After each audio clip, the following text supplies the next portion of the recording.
नमस्कार दोस्तों, स्वागत है आपके अपने चैनल पर जहां हम विज्ञान को आसान भाषा में समझते हैं। अब तक आपने जाना कि क्रिस्टलीकरण क्या है, यह कैसे काम करता है और यह क्यों इतना जरूरी है। आज हम आपको बताएंगे क्रिस्टलीकरण की पूरी प्रक्रिया स्टेप बाय स्टेप। यह प्रक्रिया न सिर्फ प्रयोगशालाओं में बल्कि फार्मा, फूड और केमिकल इंडस्ट्री में भी बहुत उपयोगी है। तो चलिए शुरू करते हैं। स्टेप 1, उपयुक्त सॉल्वेंट का चयन, चूजिंग दी राइट सॉल्वेंट। क्रिस्टलीकरण की शुरुआत होती है सॉल्वेंट चुनने से। सॉल्वेंट ऐसा होना चाहिए जिसमें हमारा पदार्थ आसानी से घुल सके, लेकिन ठंडा करने पर फिर से बाहर निकल आए। उदाहरण के लिए पानी, एथनॉल, एसीटोन। अगर सॉल्वेंट सही नहीं चुना गया तो क्रिस्टल या तो बनेंगे ही नहीं या फिर गंदे और असमान बनेंगे। इसीलिए वैज्ञानिक पहले सॉल्युबिलिटी टेस्ट करते हैं। स्टेप 2, पदार्थ को गर्म करके घोलना, डिसोल्यूशन बाय हीटिंग। अब हम अपने सॉल्वेंट को धीरे धीरे गर्म करते हैं। जैसे जैसे तापमान बढ़ता है, हमारे सोल्यूट यानी पदार्थ की घुलनशीलता भी बढ़ती है। जैसे चीनी को ठंडे पानी में घोलना मुश्किल होता है, लेकिन गर्म पानी में वह आसानी से घुल जाती है। एक बार जब सारा सोल्यूट घुल जाए, तब घोल कहलाता है सुपरसैचुरेटेड सॉल्यूशन। स्टेप 3, सॉल्वेबिलिटी कम करना, रिड्यूसिंग सॉल्युबिलिटी। अब हमें यह घोल ठंडा करना होता है या कोई ऐसा तरीका अपनाना होता है जिससे क्रिस्टल वापस बाहर आ सकें। ये काम हम कई तरीकों से कर सकते हैं। कूलिंग, धीरे धीरे तापमान घटाना। एंटीसॉल्वेंट एडिशन, ऐसा द्रव्य मिलाना जिसमें सोल्यूट ना घुले। इवेपोरेशन, धीरे धीरे सॉल्वेंट को उड़ा देना। प्रिसिपिटेशन रिएक्शन, केमिकल रिएक्शन से क्रिस्टल निकालना। ध्यान रखें, अगर कूलिंग बहुत तेज की जाए तो क्रिस्टल छोटे और खराब क्वालिटी के बनते हैं।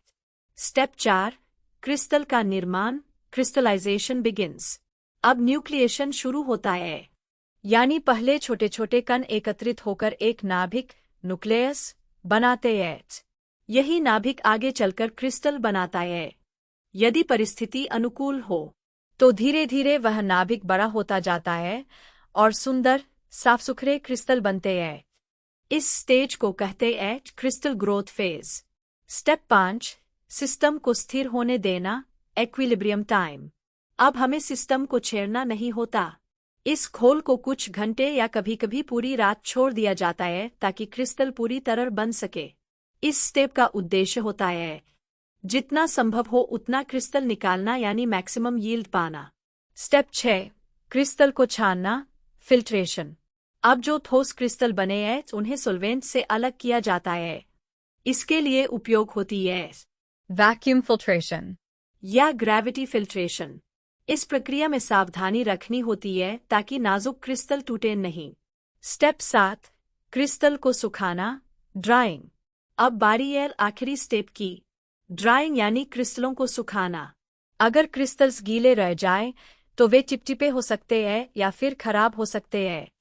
इसके लिए प्रयोग होता है ड्राइंग ओवन, रूम टेम्परेचर पर सुखाना, या वैक्यूम ड्रायर। स्टेप 8, तैयार उत्पाद, फाइनल प्रोडक्ट रेडी। अब हमारे पास है एक सुंदर, चमकदार, शुद्ध क्रिस्टल जो दवा, केमिकल या खाद्य उत्पादों में उपयोग के लिए तैयार है। वैज्ञानिक इसे अब आगे की प्रक्रिया में भेज सकते हैं, जैसे पैकेजिंग, एनालिसिस या रिएक्शन।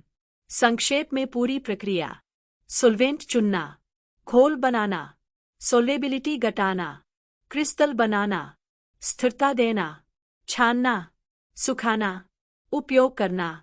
दोस्तों, यह थी क्रिस्टलीकरण की पूरी प्रक्रिया।